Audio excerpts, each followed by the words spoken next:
নমস্কার, লামডিং নিরীক্ষণ ডায়াগনস্টিকের তরফ থেকে আপনাদের সবাইকে স্বাগতম জানাচ্ছি। আজকের এই ভিডিওতে আমরা কথা বলবো ইউরিক অ্যাসিড টেস্ট করবার আগে পেশেন্ট কী কী সতর্কতা নিয়ম নীতি মেনে চলতে হবে। কতগুলি মেডিসিন থাকে এবং সাপ্লিমেন্ট থাকে যেগুলি ইউরিক অ্যাসিড লেভেলে সরাসরি এফেক্ট করে। যেমন মেডিকেশনের ভিতর রয়েছে অ্যাসপিরিন, লো ডোজ অ্যাসপিরিন, সাধারণত 75 মিলিগ্রাম অ্যাসপিরিন যেটা রয়েছে সেটি ইউরিক অ্যাসিডটা লেভেলটা বাড়িয়ে দিতে পারে।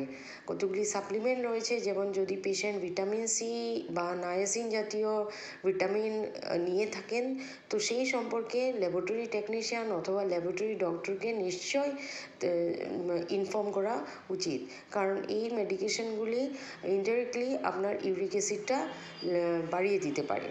তো সেকেন্ড হয়েছে অ্যালকোহল, স্মোকিং অ্যান্ড স্ট্রেনিয়াস এক্সারসাইজ। এইসব অ্যালকোহল বা পরীক্ষা ইউরিক অ্যাসিড টেস্ট করবার একদিন আগে খুব পেশেন্ট যাতে প্রচণ্ড এক্সারসাইজ না করে এবং সে অ্যালকোহল আর স্মোকিং যেন না করে, সেটাতেও ইউরিক অ্যাসিড লেভেলটা বাড়িয়ে দিতে পারে বা আমরা সঠিক ইউরিক অ্যাসিড লেভেলটা জানতে পারবো না।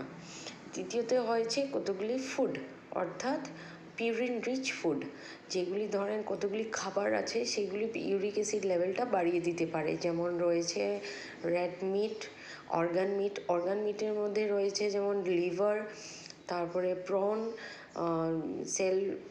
সি ফুড, সেলফিশ, আর কতগুলি যেমন রাজমা, মসুর ডাল, এইসব যেন টেস্ট করবার একদিন বা দুদিন আগের থেকে পেশেন্ট যেন কম খায় বা না খাওয়াটাই ভালো।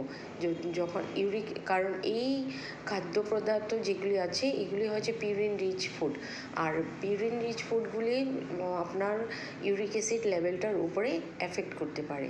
আজকের ভিডিওটা দেখার জন্য অনেক ধন্যবাদ।